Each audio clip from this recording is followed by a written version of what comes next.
You start at the perimeter, you go to the parking lot, you go to the front door, and you go to the classroom. So from the outside in, what layers of security do you have and what layers of security do you want? Welcome to Learning Through Technology, a K-12 EdTech podcast proudly presented by STS Education. I'm Alex Inman, founder of Educational Collaborators. And I'm Bob Cerruti, founder of the EduTech Group. We're here to bring educators together, helping them unlock the full potential of learning through technology. Tune in every other week as we connect with education leaders and dive deep into topics that matter to you, delivering actionable ideas straight to your school. Welcome to the show. All right, Alex, you're letting me lead off again. It's like I'm playing baseball back in college. We're going to have a conversation today about physical security in schools, and I don't have near the experience that our guest does today, and we'll get into that in a bit. But I do have this bit of experience. And visitor management is something that we've implemented in many of our schools, and it's pretty easy to implement. You pick your solution that you like, and it really just needs an internet connection and power. But what happens before they plug it in? And the superintendent asks me, when can we have this up and running? And I'll tell them we can have it up and running in an hour. We'll have it going. But here's what you need to think about before we plug it in is what happens when you get that match of somebody who's not supposed to be on campus, somebody who's not supposed to have custody of a student, and they show up. Who is having that conversation? Who is having that confrontation? Is it going to be the secretary that's nearest the door? Is it going to be a building administrator? Is it going to be the SRO? That is a much harder conversation to have. Now, take that aside from just visitor management and blow it up into all the solutions that are available for physical security. That's right. And that's why we're having Dave on our show today. At STS and Pacific OneSource, we sell cameras and we sell physical security solutions. But we've been thinking we need to be more holistic in our approach. And we actually brought Dave in to work with our company to help us figure out how to support schools and being more holistic in their campus security approach. And after listening, we thought we need to bring him onto the podcast. Yeah, and we could hardly do better than Dave. I mean, he taught social studies, so he's a teacher by training and spent time in those classrooms. He has administrator credentials, a technology background. He's been working in physical security for years. He's currently a board member for his local school district, and he spent years in the military in communications. The guy is like the Shohei Ohtani of physical security, right? He does it all. Yeah, it's great. Well, let's stop talking about him and start talking to him. Today, we have with us Dave Teague, who is the president of Academic Integrations. Dave, welcome to the show. Yeah, thanks for the invite. I've been following you guys a while and excited to be here. You follow us and you still came in spite of that. I still came anyways. Yes. I still chose to be here. Did we start paying guests, Alex? We did. Maybe Sophia's quietly doing it in the background and we just don't know it. She's just begging him, please, we need somebody to talk to Bob and Alex. Please be on the show. So, Dave, tell our audience a little bit about yourself and how you became so interested and experienced in campus security. Yeah, I'm an educator by trade. So I have a bachelor's in secondary social studies and did my student teaching and ended up having a real affinity towards technology. I was fortunate enough to get my first job as the technology director at Freeman School District and spent 7 years as the technology director there. While I was there, I got my principal credentials from Washington State University and taught some classes, kind of filled in small school district, jack of all trades, master of none. In tandem, I enlisted in Washington Air National Guard when I was a senior in high school and ended up doing 20 years of combat communications. While I was in the midst of kind of being tech director and my military career, obviously the whole campus safety thing started being a thing. I remember watching Columbine kind of happen on the TV, and I was in the middle of my bachelor degree and really thinking about, wow, how would I handle that if I was a classroom teacher? And I would say that was really kind of the start.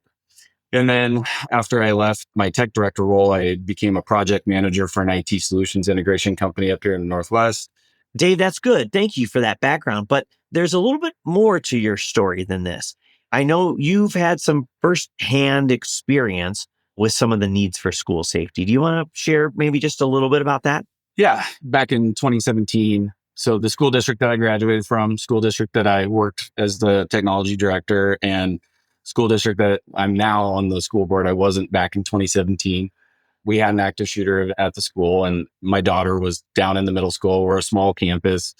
The event happened at the high school and was one of those days that I'll just never forget. It's got the notice and really couldn't believe that this was happening in the community I grew up in.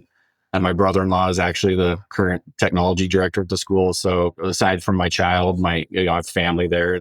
One of those days where it's hard to put into context when you experience it as a parent. 3 girls were wounded and one boy that didn't make it that day. And just one of those really, really difficult situations for our community. And everyone kind of lives with it every day. I mean, what I really have taken away from that event is that the lasting impact it makes on not only the students, but the educators that are in that building. That's not something that anyone is built to have to deal with. Should they have to deal with? Nor should they ever. And I appreciate that. Yeah. Myself having a military background, you like to think that you would be prepared for anything. But yeah, those are those moments. We actually took care of safety and security for that customer at the time. So they were also a customer. But yeah, that very personal touch to it, it really changed my philosophy, policy, procedure, and how you want these things to work. 911 that day worked. The calls went out. We had a really fast response. And then the emergency notification systems, all that stuff really worked. But it was all of the stuff that we learned and the things you just won't think about. Thank you for that, David. And that's why we wanted to have you on this show, is that you're not just responding as an expert in the field, you're responding as somebody who's lived through that. So thanks for sharing that. Absolutely.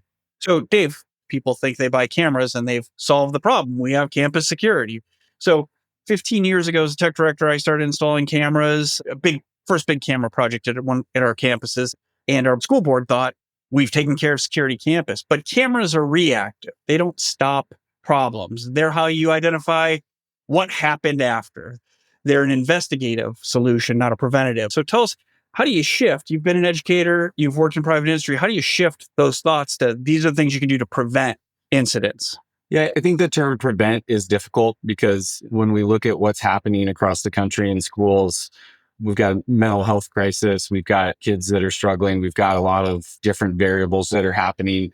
And there's unfortunately a lot of manufacturers that are building marketing and advertising machines to really push into the space like, hey, buy this product and you won't have a problem anymore. And I think the thing we know as educators is that solving these problems holistically is never that simple. A single purchase isn't going to just all of a sudden make you more secure. And so really what I try to focus on with customers when you're talking about safety and security is starting at that brass tacks of not spending money until you have a plan and you know exactly what you're trying to do. What are the problems that are unique to your school climate, your school community? Because across the country, what people deal with, there's a lot of commonality, but there's also a lot of uniqueness that happens in each individual community. The things that a school has to deal with. What's the makeup of the building? Do you have a building or do you have multiple buildings? All of these things tend to lead down different tracks and different paths of where are the problems you're trying to solve. So, David, help me understand that actually. I'm really interested in that. I'm a student of school culture, and I really believe that culture has a big impact on kind of all aspects of school life. But when you're talking about campus safety and security, give me an example of how two different cultures might approach their campus safety and security differently. Yeah, I think there's still some people out there that think it won't happen here. And I think that is a very dangerous mindset to be in this day and age. You've got rural schools don't deal with the same problems that the schools in the inner cities deal with. When you're intermixing with general public, you've got public roads, you've got businesses around you. Those are all different security things that you need to be thinking about because you've got more people. Whereas a rural school that's out in the middle of nowhere and all they have is the school, or in my case, where I'm the current school board chairman, we have a gas station and the schools. That's it, right? We've got a main road, main highway going by. But all of those different aspects really kind of play into what's going on. And then when you really start diving into the bigger details of what happens in a school outside of education, you've got athletics, you've got all of the community use. And so just thinking through kind of the logistics of what that looks like, right? So part of that comes down to really getting the customers to think through how can we make sure we're using these devices on the regular? How is it getting used in the day-to-day operations of the school? I have this whole soapbox moment that I've had for the last 15 years is that if we could get access control kind of everywhere and you have card readers kind of everywhere, how could we badge students now and how could we automate attendance? So take the system that's being purchased for security, but turn that into an operational asset where maybe we can gain 45 to 60 minutes of instructional time back a day. So, Dave, you corrected my prevent. I said how to prevent an incident, and you corrected that and said, I'll paraphrase, preventing isn't really what we can accomplish. So, I imagine that I want to clarify this because you're right. And that's where we learn here. And I'm very stickler with people. Let's use the exact words, and prevent is not the exact word. So, proactive is probably the better word. Proactive, or maybe minimizing the impact of an incident with the proper procedures and policies in place. When you start thinking about these policies and procedures that go along with implementing new systems of hardware or software, where do you start? Who's involved in that conversation? What do they contribute? Yeah, it's really important that it's not just a meeting with IT or just a meeting with traditionally most school districts, facilities and maintenance have had some play, obviously in the video surveillance access control conversation, specifically on the access control side, because you still have a very mechanical need for door hardware at every door too that gets maintained by them. I'm seeing more and more school districts have these hybrid roles where there is director of school safety or someone that kind of bridges the IT and maintenance side. I think it's really important to have buy-in from the administration. So the superintendent, assistant superintendent, building principals. So to me, the team needs to be not just one entity trying to, make a decision that works for the entire district. One reason for that is that when you look at things from a shared budget versus an individual budget, there's always a bigger bucket that can be pulled from. And that's why you keep hearing me say the word operations a lot, right? Like, so how do we get safety and security, but also maybe gain some proactive operational efficiencies with these systems? I think the one thing that's been difficult is that what we know is that IT's plate's already overflowing. And this is just another system that's been put on their plate. And so the other piece by having everyone at the table that I really try to drive into is who is ultimately going to be responsible for the day-to-day management of these systems. There's also the need to really have some community and some parent buy-in to this as well, because you're always going to be implementing these systems and it is going to change fundamentally how a parent interacts with the building, comes into the school, interfaces with the school. And then you have that whole community use piece that is always part of this as well. Is that how do you still allow access to your facilities to all the groups that want to use it that are taxpayers in your district? So, Dave, with that, I like the inclusive sort of involvement in creating those policies. And earlier you were saying that that needs to really drive what your campus security solution looks like. Do you do all of that before you start building your risk mitigation systems, or where does this sort of fall within that? There's a lot of people that they don't know what they don't know. This technology is evolving so rapidly and things are changing so quickly that there's just a lot of people in general don't know what they don't know, right? And so what I find is you get the right people, the right decision makers, the right team at the table. And really what you want to start from is that you want the district to make a decision of what is the base level of security going to be in every building. And that becomes the policy. That becomes we're going to provide primary entry points here and here. We're going to have access control here. We're going to do cameras around our perimeter. But when you talk about physical security, obviously we're all tech people and we love talking about the tech, but there's a perimeter, right? Like, is our fencing intact? Is the campus itself secure, right? There's so many physical things that need to be looked at. And that's one of the things where Homeland Security started offering up some programs and people are coming around doing audits for the schools. And they look at everything. They look at perimeter fencing. They look at, are your doors functional? Do you have a lot of glass? Because I'm not dogging on architects here, but they love to build beautiful things, right? And sometimes those beautiful things come at a security risk. And those are just good things to be aware of. But once you've looked at everything from that district level, that allows you to start building kind of a budget concept of like, what are we going to do in every building? So when we go to look at a specific building and start doing the design process, we design from that basis of what is the district policy and standard going to be as a basic level of security. Hey, we don't mean to interrupt, but we're going to take a little break here to deliver this brief message. Are you ready to revolutionize your classroom? Join us at FETC 2025, the premier conference for education technology, from January 14 to 17 at the Orange County Convention Center in Orlando, Florida. Connect with thousands of educators, discover innovative tools, and gain insights to enhance your teaching. Register by January 13th to take advantage of our standard pricing and use promo code TechLearn2025 for an additional 10% off. Visit fetc.org to register now. ViewSonic is your go-to technology partner for engaging students, fostering collaboration, and elevating learning outcomes. Offering a broad array of future-ready audiovisual solutions, training, and tools that adapt to your school's changing needs. ViewSonic is more than a brand. It's your educational edge. Explore the possibilities today at viewsonic.com/edu. Imagine a future where students can access tools that spark learning, growth, and creativity. At Lenovo, our K-12 solutions are designed to create a world where EdTech tools are safe and secure, engaging and easy to use, and built for productivity wherever learning takes place. We partner with customers and value lasting relationships. We work closely with you to assess your needs, evaluate options, and customize solutions. We understand the dynamics and trends shaping K-12 today and tomorrow and how they affect your specific situation. We can help you plan wisely to deploy and scale solutions that will deliver the best student and teacher experiences and improve learning outcomes. We do this all while implementing the right education technology for your use case and budget. Visit us at the link in the show notes below. Hey there, it's Sophia, executive producer for the show. You know those moments when the episode ends and you're thinking, man, I wish we could talk more about this. Well, guess what? We can. We got this amazing community over on LinkedIn.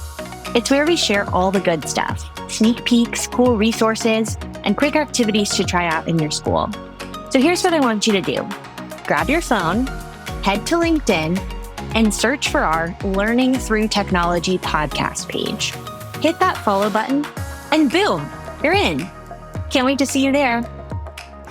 Dave, let me ask you a question about that. So our idea of our conversations in this podcast are to start conversations within the schools, public, private, parochial, independent, whatever, is to get these conversations started. And much like when a superintendent or a head of school starts talking about cybersecurity, they know next to nothing. And when they start talking about physical security, they know next to nothing. But a lot of times they've got to be the person who spearheads that, especially with physical security. They're the person that's going to be quoted in the newspaper, on TV, on the internet when something goes wrong. So if you were to meet with a head of school, and you do this all the time, I know you're the best at this, but when you meet with them, if you could distill it down to 3 or 4 things that they should think about, not solving the problems for them, but what should they be thinking about when they're starting this? Maybe they got cameras, maybe they got access control or visitor management or whatever. They don't have a solution. They don't have a plan. Where should they start? What are a couple of things they should think about? You can take this at a district level and you can take the same concept down to a building level. You start at the perimeter, you go to the parking lot, you go to the front door, and you go to the classroom. So from the outside in, what layers of security do you have and what layers of security do you want? So Dave, I've heard you talk about this a couple times now, and I've heard you refer to like the 7-pillar approach to campus security. Can you maybe share a little bit about that sort of approach and what are the things within those pillars that really deserve the most attention? Yeah. So number 1 is policy and procedure. Do you have policy and procedure? If you don't, then that's a very good starting place before you're making purchases, because again, technology should be automating your policy and procedure. Building policy and procedure after you've purchased the product can be very difficult because you may have made a bad selection. You may not be able to meet what you want to do. And so starting with policy and procedure is always priority. The second piece that really has to be evaluated is what is the current infrastructure that you have in place in your buildings? Do you have data cabling? Do you have a solid network infrastructure? Do you have data center? Do you have fiber between your buildings? Like, what's that infrastructure component? Because sometimes that gets really lost in the mix because people focus on the endpoint device and they forget about, oh, that thing's going to sit on the network, you talk about the proliferation of cloud devices. Well, you need to be looking at what your internet connection and your speeds are as well. And so you start policy and procedure, then you evaluate the infrastructure, right? Just real quick, when you say policy and procedures, like your incident response plan, part of that policy and procedure, is that what you're referring to? Yeah. And a good example of policy and procedure too is that there are a lot of schools that are start using the I Love You Guys Foundation and the standard response protocol. Wait, you don't assume that we know what that is. So tell us, what is it? Yeah. So standard response protocol, it basically is a program pre-built that gives school districts the different response mechanisms, training, everything they need to be able to implement an emergency response protocol. So it's very straightforward. But if a district has adopted one of those, or they have their own policies that they've built previously, I mean, everybody has some form of emergency management plan. Typically, it might be in written form, it might be electronic, it might be different, but those are really the procedural aspects that I'm looking for. Is that if you need to go into lockdown, what does that look like? How does that get initiated? Where does it initiate from? How can it be initiated? And then what are the different steps and mechanisms and technology pieces that you're currently using? The standard response protocols become very popular just because it's the training, everything's there. It's very straightforward. It's very simple to train to an educator. And so that's just one example of a program that's become very popular.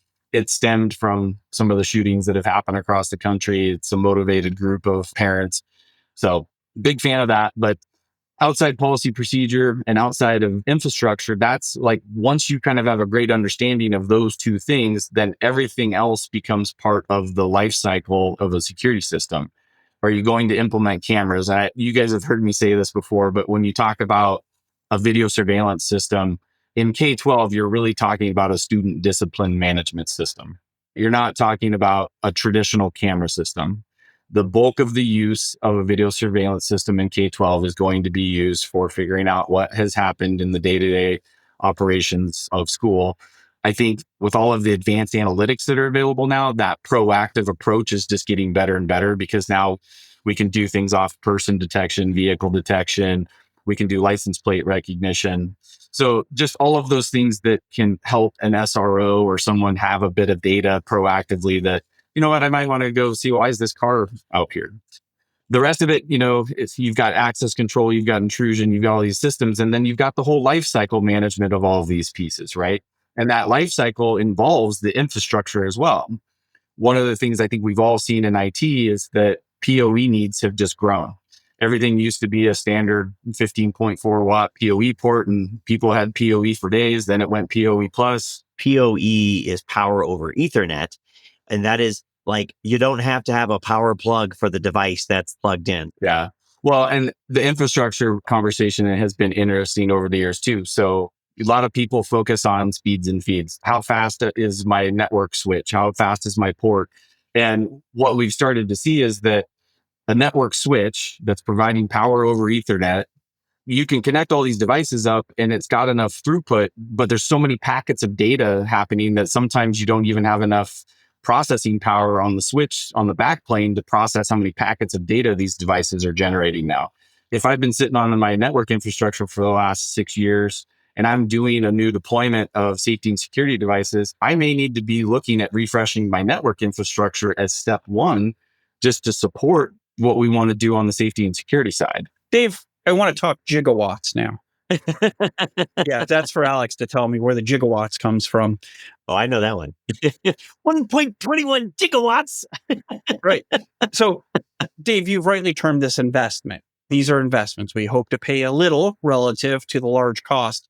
One of the things that I try to use when I'm convincing schools to invest in cybersecurity or network infrastructure or new phones or a unified communication service is what other benefits they see from that, just not what's straight in front of them. What do they get in addition to the obvious answer? So I know you touched on it earlier and I've heard you speak on it, but what are some of the benefits you see that are outside of physical security that you see when you start implementing some of these solutions?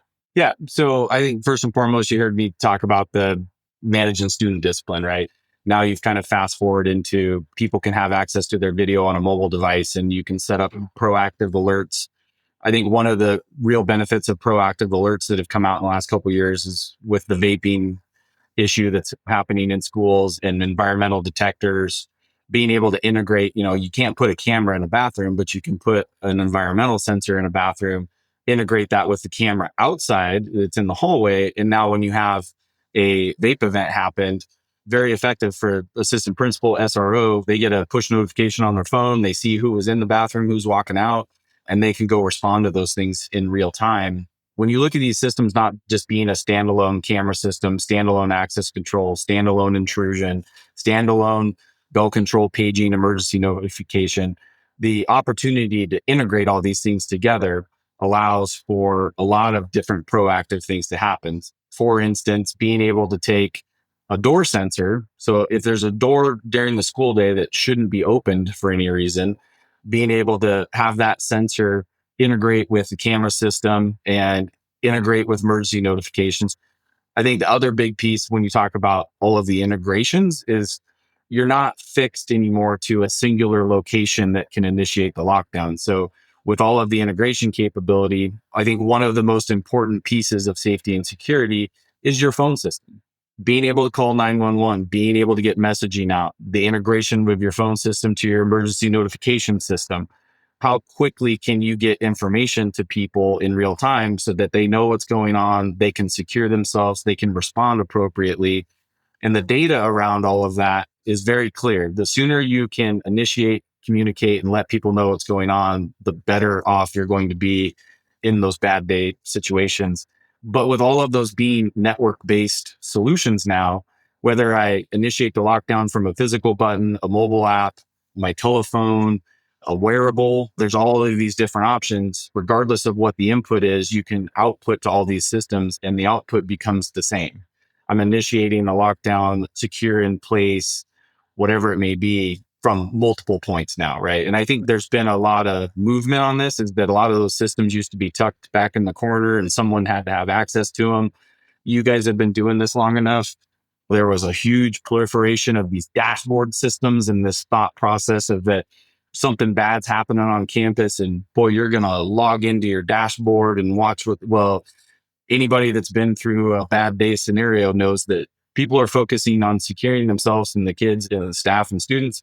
They're not logging into something to see what's going on. Dave, your bad day scenario brings one thing to my mind is one, how much I appreciate this not being a conversation about negativity and all the bad things that can happen, because that's usually how people with expertise in like yours talk about this is going to happen to you if you don't do this. This is going, and it's just an uncomfortable conversation.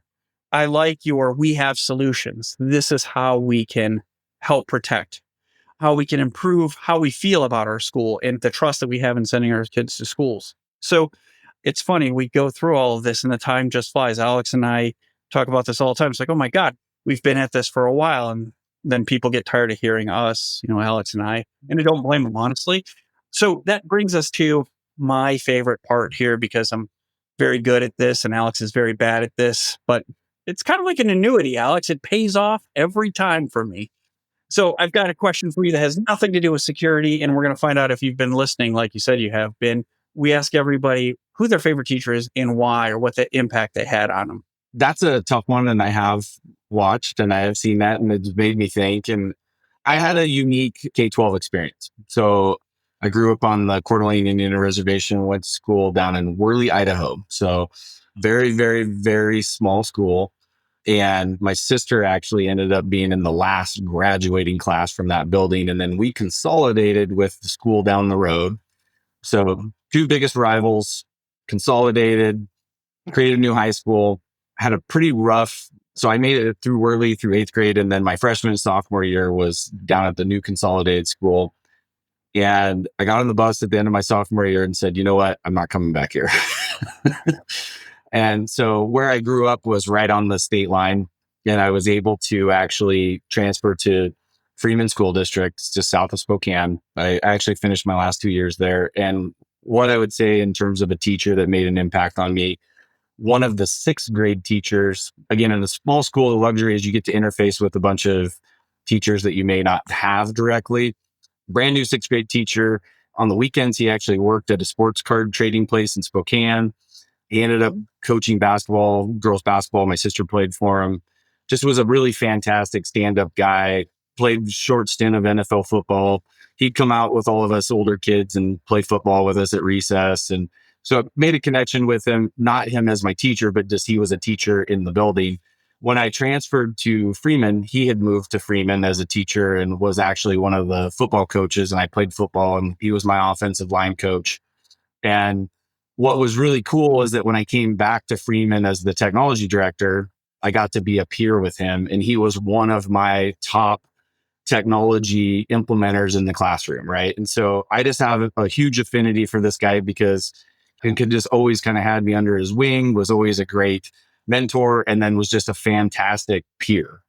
His name's Kelly Neely. Part of the reason I went back and taught and was the technology director at Freeman is that I just had a strong sense of I needed to give back for the opportunity I was given. I think that's a powerful opportunity. Yeah. And then I never in a million years ever saw myself on a school board. And I got a text message after I'd bought my place out here in the district and like, hey, you want to be on the school board? And I was like, I don't know.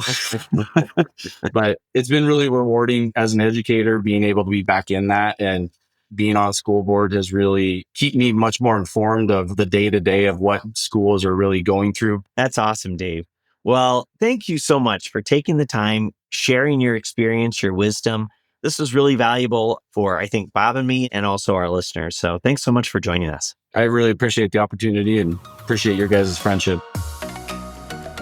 Now, Alex, I don't know how to give your big break. That was a great show, great episode, great conversation. I can't be as outgoing as you, but that's no surprise.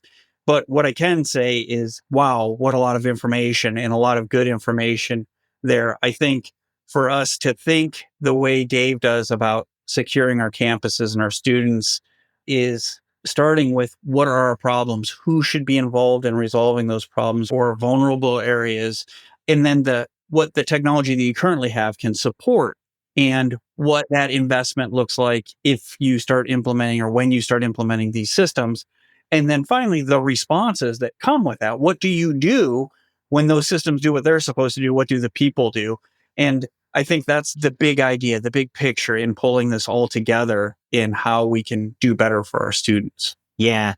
And I love that. And I want to make sure that we get these into the show notes as well. But the frameworks that he shared, that kind of help give you that roadmap so that you're understanding that whole picture when it comes to providing campus security. And I realize when the incident is happening, and there's a variety of kinds of crazy incidents for which we need our campus security, but when that incident is happening, it's hard. So to have a roadmap and to have that sort of holistic approach from the beginning just puts you in a better condition under what is ultimately going to be a tough situation for everybody.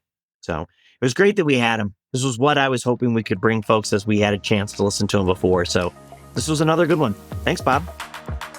Learning Through Technology, a K-12 EdTech podcast, is brought to you by STS Education, a Pacific OneSource company. To learn more about how educators can leverage technology to drive successful educational outcomes, check us out at www.stsed.com. Connect with us by searching for Learning Through Technology in Apple Podcasts, Spotify, Google, or anywhere else podcasts are found. And click subscribe so you don't miss an episode. On behalf of the team at STS Education, thanks for joining us.